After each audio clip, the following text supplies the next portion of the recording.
right, excuse me. Here we go. Excited to hop on here to explain to everybody the 5 steps to launching not just a podcast, but a successful podcast.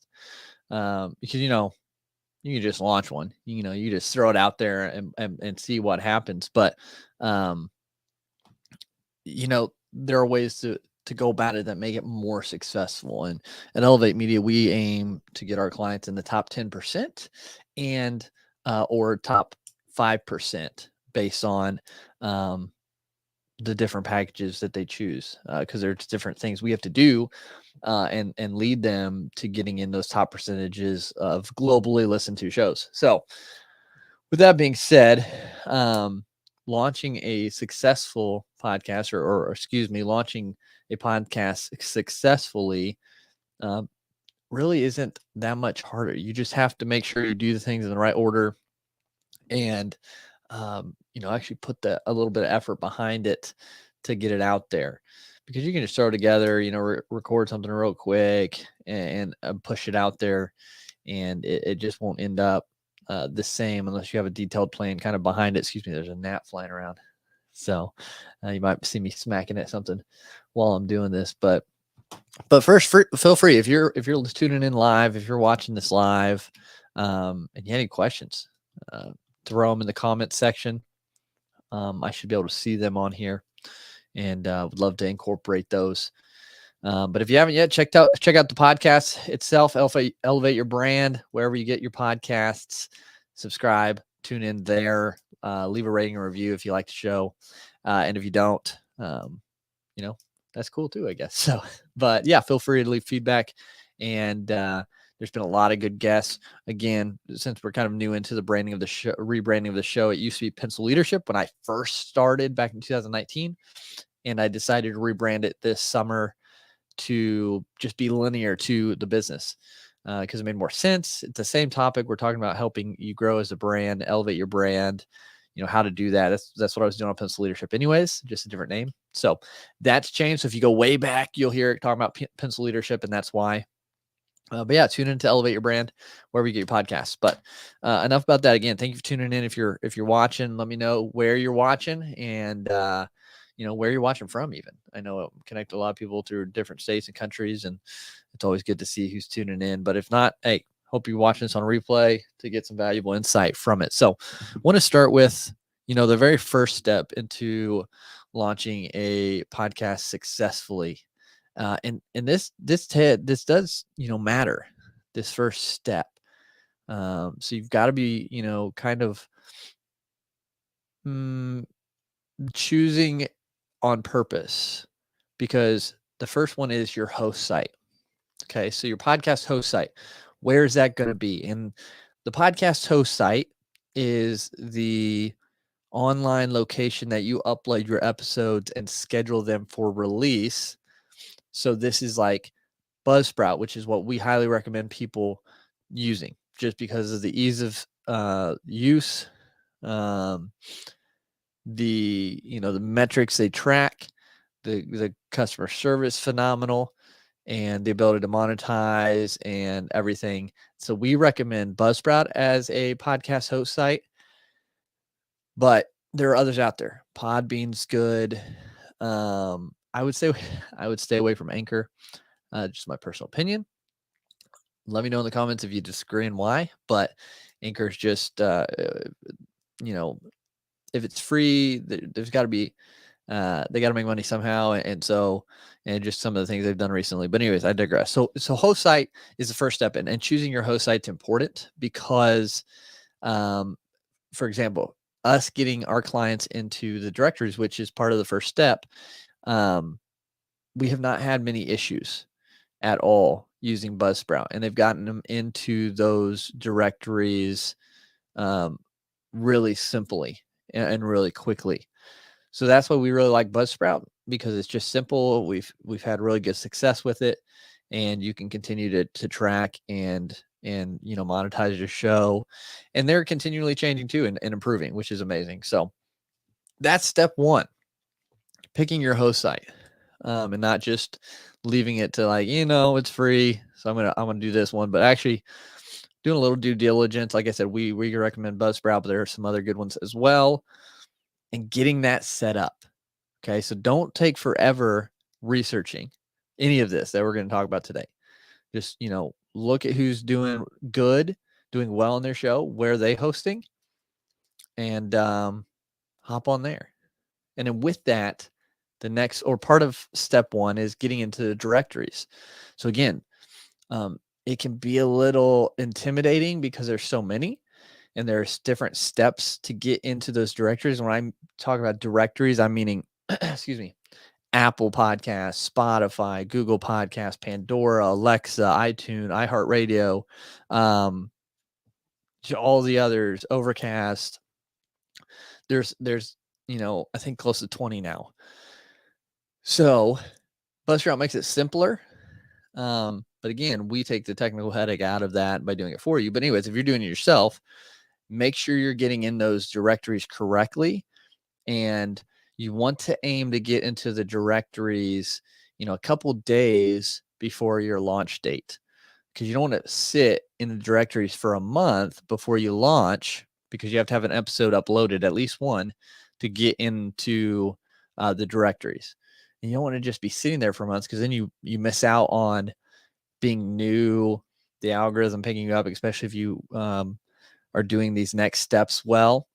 So you want to get in the directories about a couple days before launch day, as close as launch day as you can, to decrease the amount of time you're quote unquote live. Because once you're in the directories, you're live. So you want to cut that gap down when you launch. So getting in those directories closer to launch day. So again, you got to set that launch date for sure, and stick with it. We go for about 30 days. That's our goal with our clients. Launch in 30 days or less, depending on what they want, and how fast they can get the steps done. So the first one, finding and getting in your host site and start working on the directories, or at least looking at the steps, because the next step, the next two steps come before you can upload into the directories. And the next step is getting your tech and your gear situated and figured out.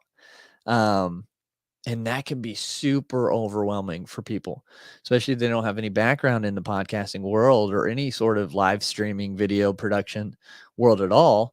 There's so many, opinions and what's better and what's good, and, different types of mic, dynamic versus condenser, and, cameras and, budgets and all this stuff. And it'll hinder people from actually starting, because they have no clue what to get and what's right for them. And so you've got to really kind of sit down, think about what you're doing. Are you wanting to do a podcast where you're mobile, where you're, going out on the street interviewing people? Because that's going to look different than if you're in a studio or a room like I am. So you've got to figure that out for one. And then you've got to go and adjust your tech and gear accordingly. And I'll put in the comments below here a link to the kit that we've created, the one I use specifically for live streaming, and then some other ones. If you're looking to do DSLR, or if you're looking to do just mobile podcasting, we have a couple of those. So I'll share that link. And if I don't, or if you don't see it and you're interested in that, just reach out, let me know, and I'd happily give you that link so you can check out what we use, so you can hopefully cut down and not have to worry about it so much. Yeah, Gene says the range of tech equipment can be incredibly confusing, even still, for people who know what they're looking for. Yet, Gene, it's very true, so true. So Gene, he does, or he I think he still does. Gene, correct me if I'm wrong though. He would do live stream gaming on Twitch and things like that, and it's a really cool platform and what he does there. He also, does rapping and things like that. So check out Gene and what he's doing. He's doing a lot of cool things, and he puts a lot of cool. He's a funny guy, anyways. We went to college together, so. But he's right. Like what he said here, range of tech equipment can be incredibly confusing, even still, for people who know what they're doing and looking for. Because there is so much out there, and what's actually better than this thing. And so you've got to just think about your budget. You got to think about what you're doing. Are you doing Twitch like Gene is, or you're making music like Gene is, or are you doing a live stream podcast like me, or are you gonna be on the road? There's people who record in their cars, so your setup needs to look and feel a little bit different with that. Obviously, you're not gonna have all the lighting and things if you're in a car or mobile. So just think about how you're gonna do the show, how the setup's gonna be, where your setup's gonna be, and then kind of base it off of that. For example, I use a Shure. I upgraded from the Fifine. I love the Shure. I love it now. I think it sounds great. It's easy to, use. It's not too hard to set up, and I'm just in a room.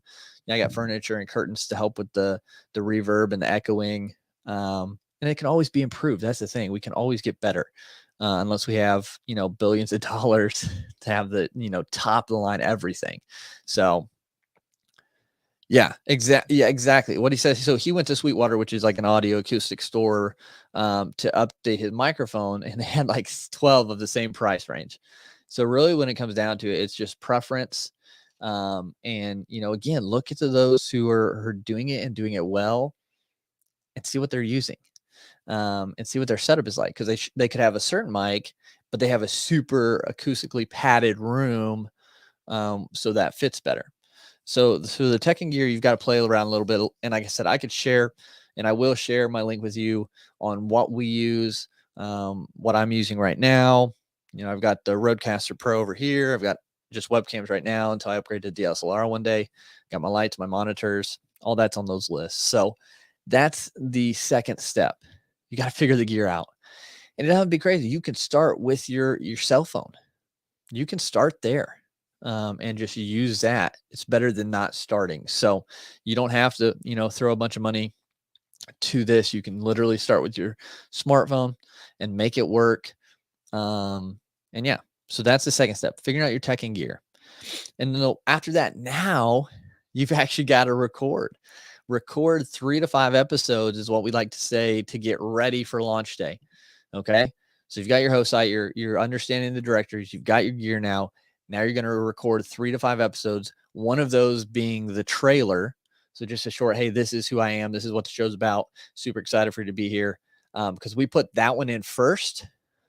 So that one will go live the day before launch day, or the couple days before, so you can start getting in the directories. Some of them take a little bit longer. Pandora takes a couple weeks. So we always kind of just let that one just kind of happen when it happens, because Spotify and Apple are your big two. You got to really get in there quick with. So prep those episodes ahead. Like I said, the trailer's going to come out. You're going to launch the trailer a couple days before your launch day, so you're in the directories.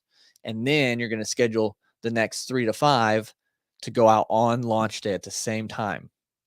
Why we do this? So you want to have something for people to kind of dig into, to binge. You think about Netflix, right? They put out a series or a limited series, and you get through with one episode, and continue or whatever, and you end up binging it because you get engrossed in it.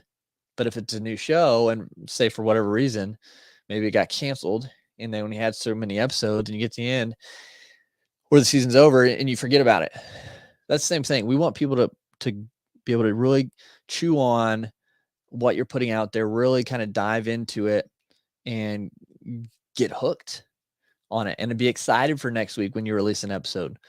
So if it was just one episode, it could be amazing, it could be great, but it just it's not enough to get people excited and to come back. And then on top of that, when you have 3 to 5, hopefully if they're listening to them, they'll hear you say, rate and review the show, and eventually they will early on, which is part of the next step.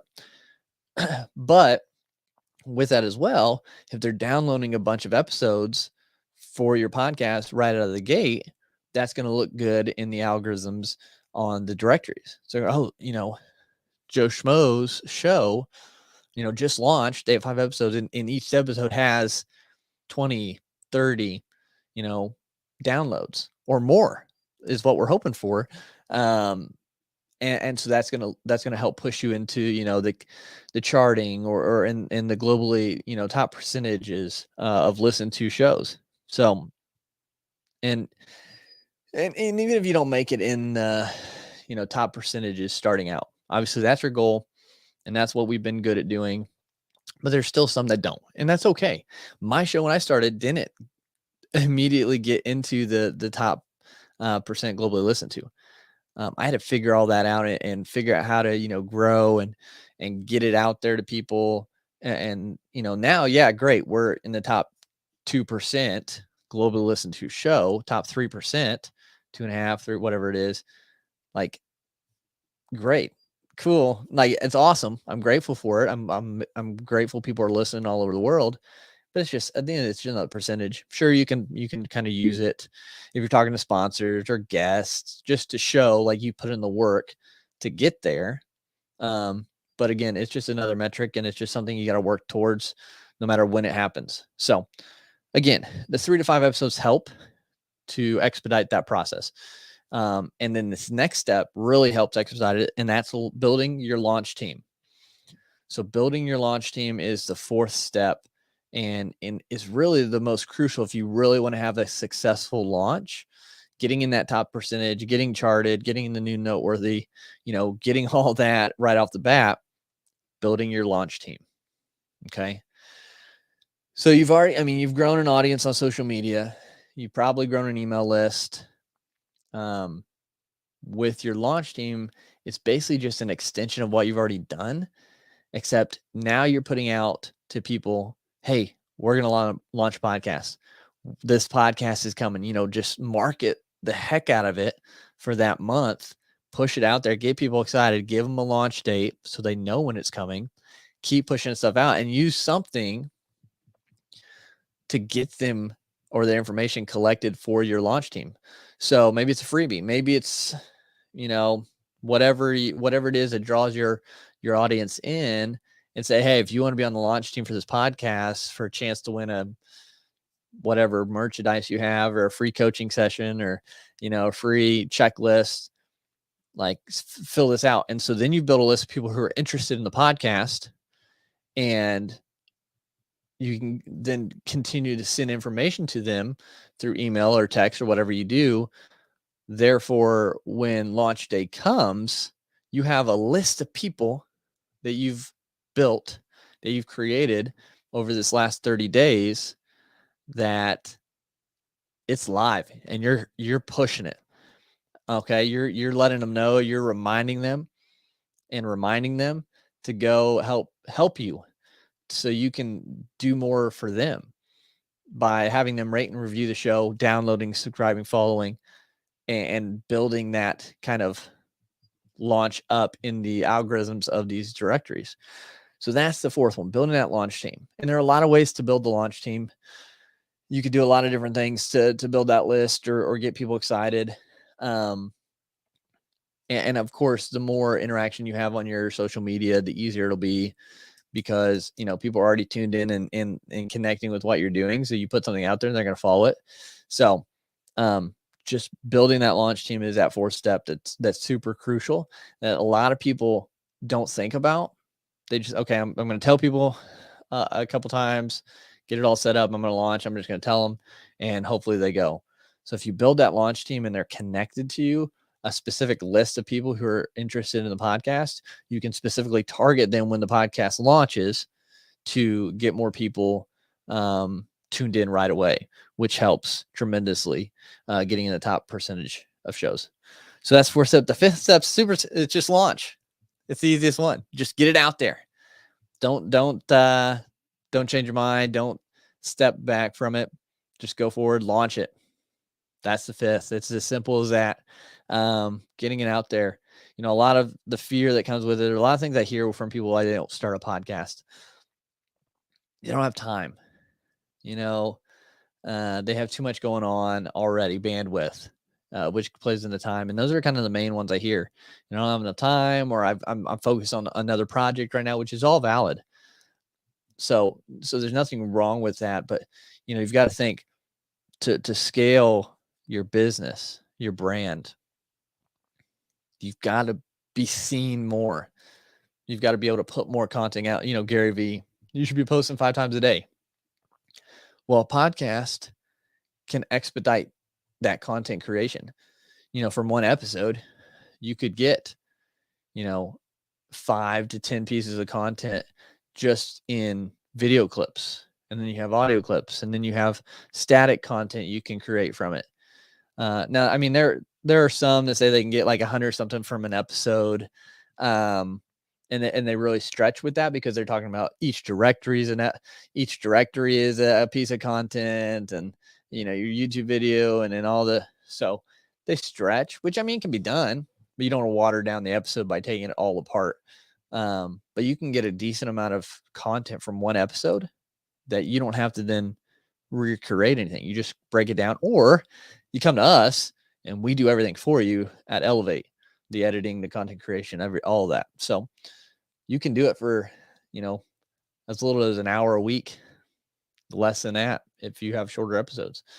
So those are the 5 steps to launching a successful podcast. I hope something in this brought value or sparked interest or motivated you to start your journey with podcasting. It's a great medium. It's a growing medium. It's going to continue to become the main form of, communication and sharing, and especially in that content loop strategies that businesses and brands are coming up with. Because again, I can do this live stream right now and share this with you.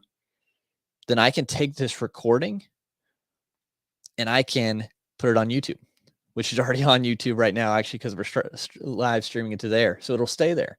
But I can take the audio and I can edit it up a little bit, cut some stuff out. I can put it on as a podcast episode. And then I can break it down into reel or a YouTube short. I can make static content from this live stream. So it opens up the door to really beef up your content strategy and elevate you in the eyes of your audience as the expert even more, because you're getting in front of them face to face, basically on their screen. They can see you instead of just hearing you or just seeing your clip on social media, you talking about a topic, and you become more of an expert in their eyes. So it's why it's so crucial that if you're doing a podcast or you have a business or brand, that you incorporate a video live streaming podcast in your content strategy, because it's going to elevate you above competition. It's going to just elevate you in the market, and it's going to just increase basically everything you do. More sales, more following, more confidence. And yeah, so that was what I wanted to hop on today and do. Just real quick, 5 steps to successful podcast launch. I'm going to try to do this on a regular now on Thursdays. So I hope you thought this was good. I hope it brought value. They'll get better. We'll get more people interacting too. Gene, thanks for hopping on, man, and interacting. I appreciate you. And yeah, until next time, everybody, just go out, continue to elevate what you're doing. Have a great weekend.